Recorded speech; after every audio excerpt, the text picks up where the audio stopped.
now the icing on the cake and a special Father's Day treat. The Bommarito Automotive Group 500. Drivers, start your engine!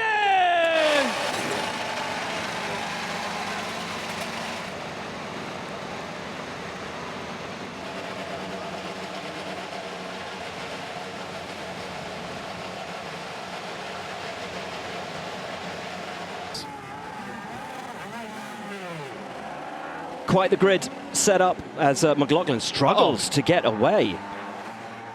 And he was on the front row of the grid. We'll try and get it restarted. Has the hybrid on board his car, which allows him to restart from the pit lane if indeed he can do that, or crashed on his way to the start at the Indianapolis 500, but he gets the engine fired and will make his way out and should be able to make his place back up on the grid to the front row. He will. Well, speaking of power, this is the iconic moment on the warm-up lap. Oh my goodness, it literally just shook our booth. James, I've been coming here for years. I've never felt what I just felt. The entire main grandstand in the broadcast booth just shuddered with that explosion. And as we roll to green here at Gateway in St. Louis, we are racing, and Will Power has a good start. Has the lead from his teammate McLaughlin. Malucas takes the move already and takes third from Pato Award. Close running there between Newgarden and Colton Herta. Now side by side, Malucas up into second place, and now he's pressuring Power for the lead. Malucas on the inside. Malucas will have the lead. End of lap one. David Malucas getting it done early, and if you want a sign of intent, that is it right there from Little Dave. Not so fast as Will Power comes back and takes a look, but decides to tuck in. Remember, these two crashed right here last year, battling for position, but Malucas, maybe a bit of payback with that move, getting forceful early. He looks strong. Kev, we've got a caution out. We've got a driver in the wall, and I think that's Devlin DiFrancesco, who has put the rear of his RLL into the barrier. And after 4 frantic and thrilling laps, we have our first caution here in St. Louis for Devlin DiFrancesco. Well, let's take a look at what happened. Just lost it. Lost it on his own on entry there. You got to try to arc it in late here in turn 1, 2. We are green, we are racing once again. Keep your eyes out for that purple car of Connor Daly, who was on the move before, as Scott McLaughlin has a look at Will Power up ahead, and we're 2 wide, 3 wide as Alexander Rossi has a look on the inside. That yellow and black car is Colton Herta getting aggressive, and all of a sudden Connor Daly pops out and makes a move on Marcus Armstrong. Connor Daly now up 9 positions in 6th place. What a run. The next guy he's got to get is Kyle Kirkwood, who's another big mover so far on the day, +5 in the number 27 machine, as we see Newgarden now. He's pulling out on Marcus Ericsson into turn 1. But Ericsson's going to try to roll the high line. Well, I think Joseph Newgarden watched what Connor Daly did and is starting to think to himself, okay, I need to get a little bit more aggressive here as they fan out further back. Here comes Colton Herta on Newgarden. As Santino Ferrucci takes a look at the championship leader. Colton Herta had a big wiggle down low. That was close. Bommarito Auto Group car, and Ferrucci. Wow. Feeling inspired. That's 2 in 1. That's Dixon and Ericsson. Then he rolls up on the inside of Alexander Rossi. Keep in mind that Santino Ferrucci's teammate, David Malucas, is crushing it up front. So presumably Ferrucci has a similar setup and a balance. Newgarden has made it past Marcus Armstrong. He's getting a run back on Connor Daly. Yeah, this looks to be a great run as he pops to the inside. Should have the position. How hard does Connor Daly press again on the outside? Oh boy, Daly hammering it. Very hard from Connor Daly. Lovely stuff from the native of Noblesville, Indiana. He loves oval racing, does Connor Daly, and as we were saying, doesn't matter if it's low line or high line, Connor carries the pace, carries the speed, and will not be passed that easily. Daly now starting to apply the pressure to Kyle Kirkwood ahead and moves to the inside, wants to put a car between himself and Joseph Newgarden, and that is another position for Connor Daly. What a start to the race for him. That's up 10 places from where he started. He is absolutely hooked up, totally confident, low, middle, high. He's doing all the lines tonight, and he's doing it well. You saw Connor Daly floating high mid-corner, and he's getting air on that front wing and making it work. Connor Daly now to 4th as Newgarden and Kirkwood side by side. And Newgarden should make that move stick, but Kirkwood keeps his foot in. The man who won the last race in Detroit won on the streets of Long Beach as well. Something of a street course specialist Joseph Newgarden, something of a gateway specialist, and you see picture-in-picture, the top of your screen, Devon DiFrancesco thought his day was over. The team, however, as we understand it, may have been able to actually repair his car, get that rear wing back on it, and he can get back in this race. He can get back on track. Oh no, our camera guy is down. I hope he's all right. Had 2 crashes today, one for Devon DiFrancesco, one for our cameraman Bammer, Kevin Hinsley, reported to be okay. The camera, possibly not so much. But we're back to racing action, and David Malucas is now up to and lapping traffic. These the drivers who stopped under caution when it came out for that Devon DiFrancesco accident. That Graham Rahal, Devon DiFrancesco's teammate. Malucas passes with ease, and guys, Malucas is doing a stunning job here today, 2.5 seconds ahead of Will Power, and these 2 drivers have been a storyline all the way through this season. As Stingray Robb falls back, and Newgarden's going to make a move on Award. He might have a move on Connor Daly. He does. Absolutely stunning run from Joseph Newgarden. And this is Daly at the same time, riding on board, courtesy of PPG. And this is the beauty of short track racing. As soon as you catch up to those lapped cars, which happens quickly on a 1.25 mile track, as Daly now looks to come back on Newgarden, not quite close enough.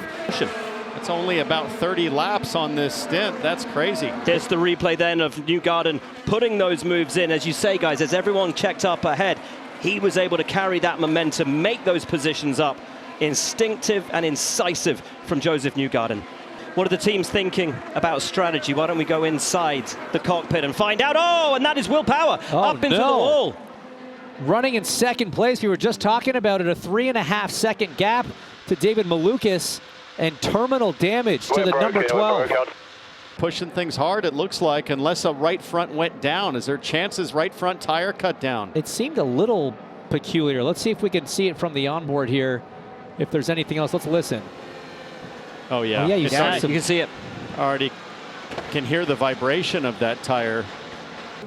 That you can see the material from the tire there. That's the cords, part of the fabric. That's the underlayer underneath the rubber. That's a very rare thing to see here in IndyCar.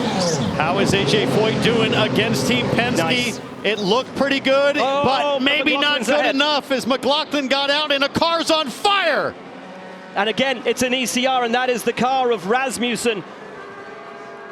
The fire, thankfully, out on Rasmussen's car, but that is the second time we saw it at the Indianapolis 500. Keep going there, you're good. We've seen it again here today. How will the order shake out as they leave the pits? McLaughlin looked to have got ahead of Malucas. It was a good stop for AJ Foyt Racing. What happened here in pit lane? There's the car of Christian Lundgaard. Why? Well, you cannot reverse. That's an illegal move to reverse, as we see the 21 get some fuel, some excess fuel that hits the exhaust pipes, catches on fire, burns out pretty quickly. But I want to know why the 7 was stopped there. Almost think like he missed his box and then got it too late. But let's take a look maybe at a different angle. Onboard will tell us. So this is it, yeah. Yeah, he just missed it. He went to go in. He just sort of got confused, I think, on where he was. Second in the race, will need to get past that orange and black McLaren quickly. He makes the move to the inside so that he can go hunting back after Scott McLaughlin. McLaughlin cleanly in the front as we see 2, almost 3 wide there mid-pack. Everyone just trying to get a sense with their new tires, get them up to temperature, full fuel again. Fanning out Joseph Newgarden down below the white line on the back straight, trying to get around Lundgaard. Finally clears Lundgaard, so now Malucas and McLaughlin up ahead for Newgarden. This is Alexander Rossi and Scott Dixon side by side having a moment. Race here this time last year as Palou does try to get back past. Christian Rasmussen will have the low line, have the inside line for the left-hander that follows, and Rasmussen will have to duck back in. I took a tour of the track with him earlier this weekend. He says he absolutely adores it here. He has raced to success at this track in junior formula, and boy doesn't it show. Look at the confidence and the knowledge of this place to be able to put that move on our championship leader. Newgarden stayed low and now gonna go low. Newgarden to put the move for second place on David Malucas. Takes that away from him. It is a Penske 1-2. McLaughlin from Newgarden. Malucas falls to third, but sits there hanging on to the rear wing as Rasmussen does Palou, does Eilert, and will go after Louis Foster. This is not good. This is not in the window. I'm a little surprised, very surprised to see Rasmussen pitting seemingly off strategy. I think he'd want to make it to lap 105 on this stop. Maybe he didn't get all the fuel he needed. Maybe some of that fire might have been sort of an early release of the fuel hose, a little dribble out there and setting on fire. No. Oh, huge accident. Joseph Newgarden upside down on the front straight. Absolutely massive. Joseph Newgarden is upside down on the straight. AMR safety team jumps immediately over the wall to talk to the driver. We're hearing he's radioed in and is okay. And that is the car of Louis Foster. And it gives you some idea of how fast these cars are going that Newgarden is able to get halfway down the front straightaway after skidding upside down. And now typically what happens here is the AMR team will just pick him up to 90 degrees to this point to be able to get Newgarden out safely, or will they let the whole car go down? It's about 1,800 pounds plus the driver, almost 2,000 pounds. Look at these guys doing an amazing job to softly put the car down and protect Newgarden. Small fire breaking out at the back of the car. And we are so grateful for the AMR safety team who come with us to every NTT INDYCAR Series race. Always on the scene in incredibly quick time, always impeccable in their work. And unfortunately for Louis Foster, these are two big hits in back-to-back races. He had a massive impact at Detroit, and there's Newgarden climbing out. Great to see both drivers out of the car, but that is your race leader. Well, oh no, so he got up into the marbles, into that spent rubber on his own, damaged the car, and you're just a passenger as a driver at that moment. Oh dear. Oh no. And Joseph absolutely nowhere to go. Look at that. Oh my goodness. I've never seen anything like that on a short oval. Not at all. God, he could have easily cleared the pit wall and ended up crashing down pit lane. And there you see not only the roll bar, but the aeroscreen halo device protecting Newgarden as the shower of sparks. You see the right rear of Foster's was so broken, he had no control of that car. And Joseph just in the wrong place at the wrong time.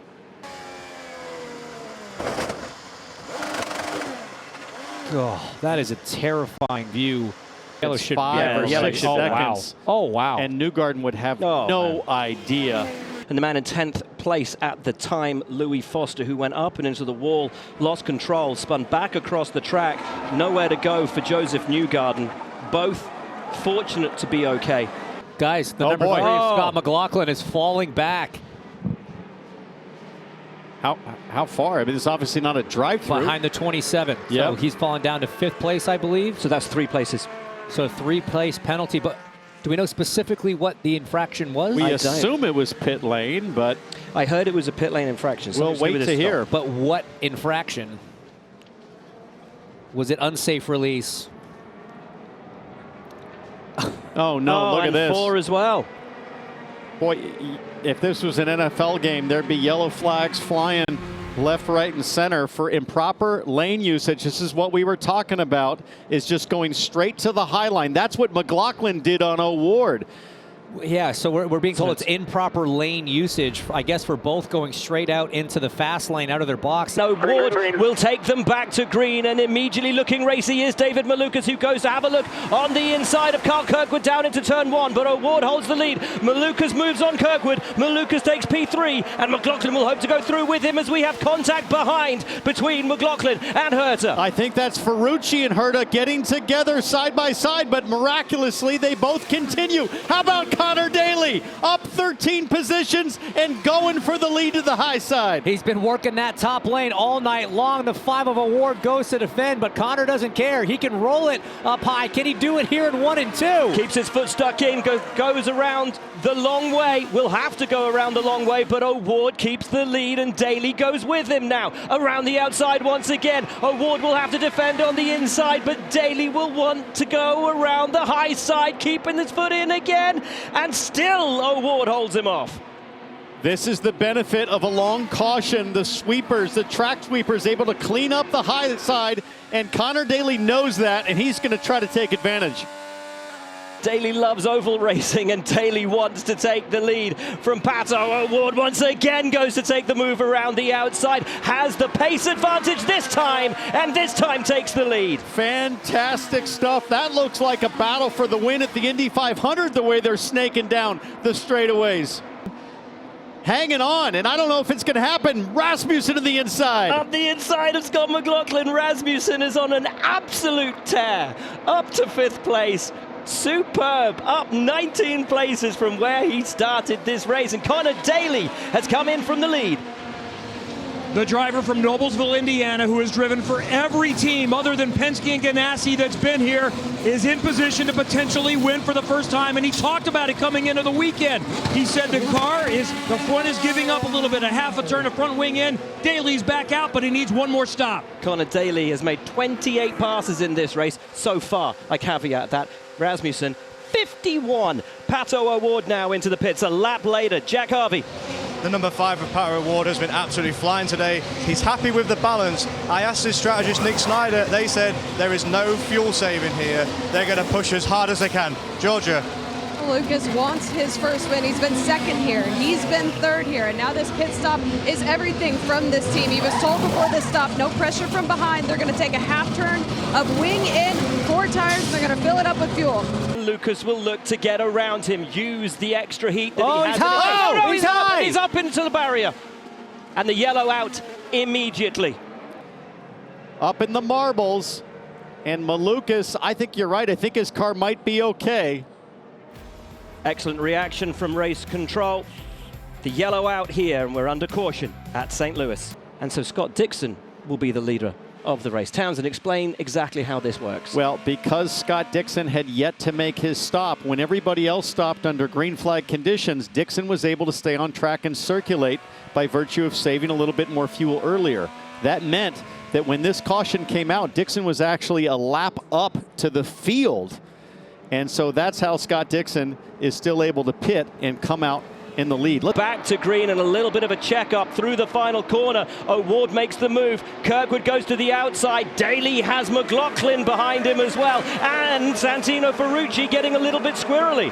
And there's contact as Rinus VK on the outside. David Malucas down low, but he held on to it. Both of those cars got held up. 4 wide as there's damage to Alex Palou, or maybe he's just on the oil dry. I take that back. Palou's car's okay. Now they're 3 wide. Colton Herta almost crashes. Huge save from Herta. Contact mid-corner, pitched him sideways. That slowed up more cars off of 4. We're looking at 4 wide into 1. And up on the inside comes Robert Schwartzman, taking that place from Palou as his teammate Callum Ilott now rides alongside him, but it's Dixon at the front from Kyle Kirkwood, and here comes Pato O'Ward. Scott McLaughlin down on pit lane, an issue with his rear right, has retired from this race. Kirkwood is into pit lane, Georgia. Now Dixon, the leader, is in the pits, responding to Kyle Kirkwood. We saw how powerful that early pit, that undercut was. He's out ahead of the 28 car, behind the 83, and that puts him very much behind the 27 of Kyle Kirkwood. There is Kirkwood, there's Pato O'Ward, and way behind is Dixon, who now has Christian Rasmussen on his rear wing. I think there was a slight delay on the front left during his stop. Can see them both in the screen. It is getting close, less than a second now. As he dives to pit lane, he's not going to make it. Kyle Kirkwood inherits the lead. Kyle Kirkwood will lead, but he has Lundgaard ahead of him. How much can Lundgaard play the rear gunner, try to slow Kirkwood down to allow O'Ward into the mix? 4 to go in St. Louis, and Rasmussen is up to 3rd. And we know the pace that Rasmussen has. Kirkwood looking for a first win on an oval. O'Ward looking for his first win of the season. Rasmussen looking for his first win ever. White flag. 1 lap to go until we see the Advanced Auto Parts checkered flag, and Kyle Kirkwood leads the way. The man who, other than Alex Palou, is the only driver to have won races this season. Here comes Rasmussen. Here he comes. Street tracks as Rasmussen does take a look at O'Ward, but O'Ward gets to the inside of Kiffin Simpson. It will be Kyle Kirkwood, who has only ever won on the streets. Baby, let's go, no boys. more. He is an oval winner. Kyle Kirkwood wins again. A phenomenal drive. Go, boys. Great race.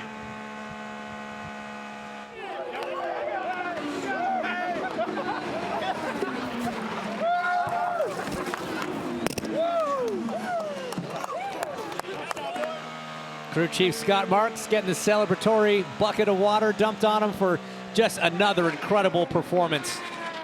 On track, in the pits, strategy, all of it. Well, who had that on their bingo card? Look at the top 5. Dixon 4th from way back. How about VK in 7th? But guys, Ferrucci, Daly, a lot of good drives. And a first top 10 finish for Prema Racing and Robert Schwartzman.